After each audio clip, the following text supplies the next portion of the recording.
dan sayang orang tua. Ya. Oke. Ini kasus antara cinta, sayang suami atau sayang ibu. Ya. Norma. Oke, keren. Apa yang terjadi coba? Norma yang Anda tahu kan yang di Banten, yang diduga ada permainan di dalam rumah. Ya, coba ceritakan apa yang terjadi.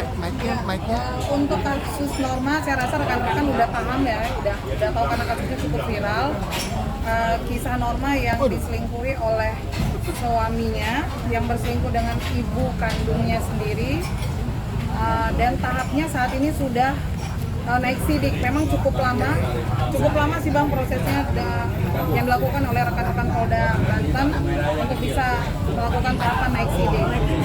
Gitu. Terus apa keluhannya apa? Ya, keluhannya kami melaporkan ini kan sejak dari Januari, tapi kita baru dapat SP2AP yang terbaru itu untuk ke status naik sidik itu di tanggal 21 Juli. Jadi ada proses yang cukup panjang, Bang. Padahal ini kasus jelas banget gitu, saksi-saksinya yang melihat saat kejadian itu siapa, pelakunya siapa, itu sudah jelas sekali. Tapi oleh Polda Banten kami menduga ada sesuatu hal yang tidak seharusnya gitu. Karena ini sudah cukup lama, jadi sekitar 7 bulan baru ada proses tahap naik sidik. Jadi kami berharap kepada rekan-rekan Polda Banten untuk cepat menaikkan statusnya lagi, karena perbuatan mereka tidak banyak orang, hanya 2 orang yang melakukan hal tersebut, dan menurut kami tidak sulit untuk menetapkan tersangkanya. Oke, sekarang kita dengarkan dulu dari Norma sendiri. Norma, apa himbauan kamu kepada Bapak Kapolda Banten?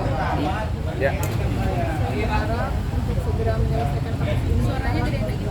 Saya berharap semoga kasus ini bisa segera terselesaikan, karena prosesnya kan sudah lumayan lama, saksi-saksi juga sudah jelas. Jadi saya juga mau membuka lembaran yang baru, karena ya sebenarnya lumayan capek juga ya kalau ini nggak selesai gitu. Pengen semuanya beres. Kita pokoknya pengen bolak-balik, saya juga harus bekerja gitu. Pokoknya saya berharap Bapak agar segera menyelesaikan kasus ini. Bapak Kapolda Banten datang ke Hotman 911 di Kopi Joni, Ibu Norma yang buat laporan polisi atas dugaan perselingkuhan intern di lingkungan keluarga. Laporan polisinya agak macet, ya, gimana itu? Agak cukup lama, sekitar setengah tahun baru ada naik status sidik, belum tersangka. Sampai hari ini, jadi sampai hari ini baru dapat SP2AP dan SPDP kepada Kejaksaan Tinggi Banten itu di tanggal 21 Juli. Oke, ditangani direktur apa ini di sana? Renata. Siapa? Krimum. Direktur Kriminal Umum Polda Banten. Jadi kepada Bapak Kapolda Banten, Bapak Propam Polda Banten, Bapak Direktur Kriminal Umum, di sini datang wargamu Ibu Norma yang mengadukan dugaan perselingkuhan di lingkungan keluarga.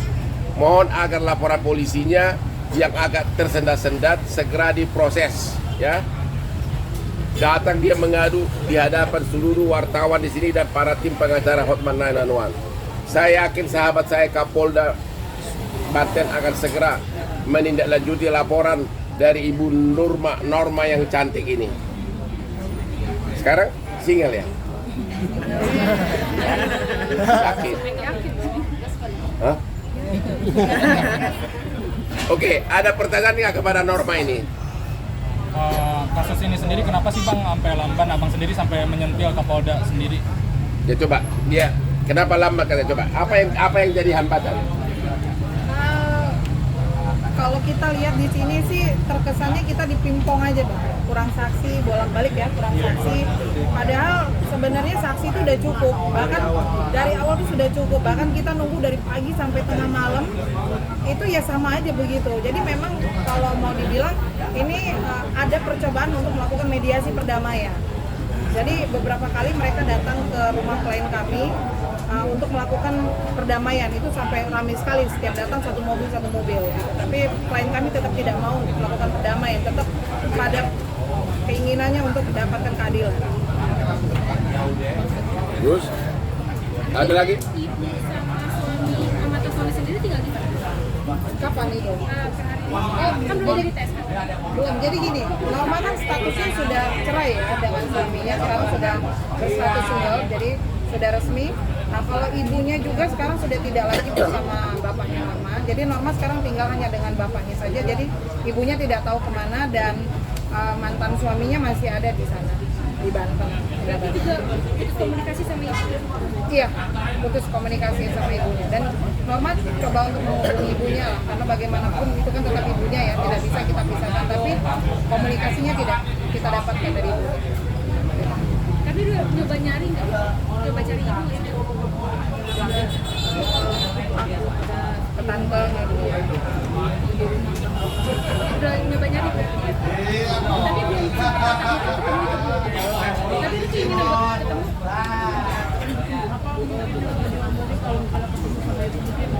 Ya kalau misalnya rasa manusia pasti ada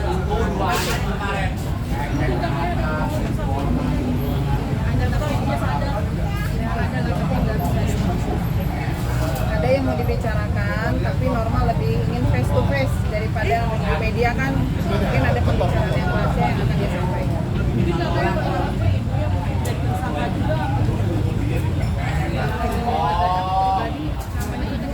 Kalau dari aku pribadi namanya seorang ibu nggak akan ada apa sih bekas ibu gitu kan, tapi bagaimanapun kan namanya hukum Indonesia kalau melakukan kasus ini ya harus dua-duanya kan, jadi aku ya udah ikuti aturannya aja gitu kan.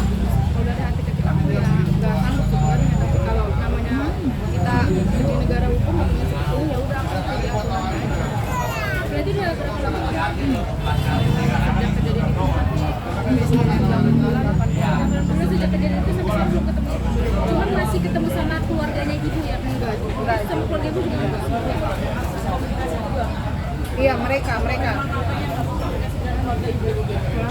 Kalau dia coba kali ke sepupu aku ngobrolnya pernah ada sepupu aku juga kan ketika mau umroh kemarin, tapi tidak terkirim, mungkin ganti nomor handphone atau gimana aku nggak tahu. Apalagi kalau perselingkuhan aja lu nanyanya kencang. Dari pagi, dari Kalbar bantu. Ngomong. Datang. Masih ada? Norma, mau nanya ke Norma dong Bang. Katanya kisah kamu sendiri bakal difilmkan katanya Bang. Iya. Itu benar nggak? Betul. Tapi kapan? Jadi cerita tentang drama percintaan itu akan dinaikkan ke layar lebar. Iya layar lebar. Ya, bintangnya siapa? Belum tahu, mungkin nanti ada beberapa teman-teman mungkin nanti dari Parlemen juga akan diminta mungkin ya. Jadi kemarin memang alhamdulillah kisah hidupnya Norma kemarin kita udah tanda tangan dengan pihak perusahaan film The Company. Itu kemarin jadi resmi film kisah hidupnya Norma diangkat untuk nanti menjadi film layar lebar. Didoain aja. Norma. Kan pas ada masalah kemarin, kalau nggak sih mungkin ntar ada yang ngajakin nikah lagi ya. Mungkin ada update ya. Rasa trauma masih mau berbuka hati lagi nggak? Artinya masih mau nggak terima laki-laki baru dalam hidupmu? Yang kira-kira mirip aku nih. Kalau kayak gua mau kan? 100%. Jelas dengan trauma sih enggak, mungkin nanti bakal lebih selektif lagi dan kayaknya nggak bakal bucin lagi. Nah, dari keluarga suami atau dari mantan suami sendiri ada minta maaf? Kamu nggak sih? Ada pernah ya ada berkali-kali kalau gitu sih. Iya. Pernah datang ke juga tanpa ada konfirmasi jadi satu mobil gitu, tapi aku nggak mau. Jadi setiap ada proses dari Polda itu pasti ada yang datang ke rumah Norma untuk minta melakukan mediasi. Tapi mereka tidak mau mediasi di luar, maunya di Polda. Itu kan tidak boleh, kewenangannya Polda kan tidak boleh seperti itu. Kemarin sempat saya tawarkan kalau memang mau datang ke kantor saya di Jakarta, tapi mereka menolak, malah lebih mau datangnya ke kantor ke rumahnya Norma. Gitu. Jadi memang mereka datang tiba-tiba, jadi seperti orang gerbuk itu satu mobil. Seperti itu terus. Akhirnya ya saya bilang sama Norma ya nggak usah, kalau memang nggak mau ya jangan pulang. Norma tidak mau pulang.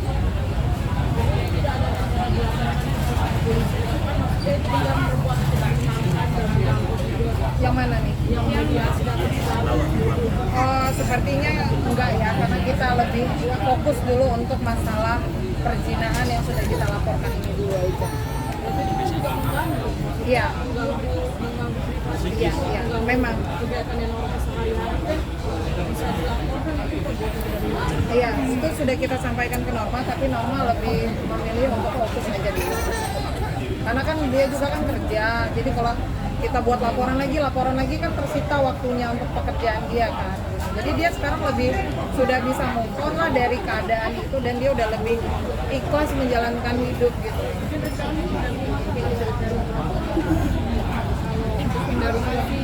Ada rencana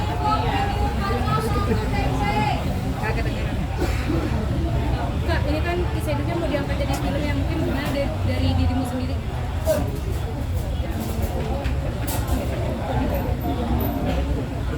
Jadi sebenarnya gini, kita juga cukup. Jadi gini ya Mbak, sebenarnya untuk angkat kisah hidupnya Norma, kita memang cukup berpikir panjang. Tetapi ada hal positif yang bisa kita sampaikan ketika film layar lebar ini menjadi tayang.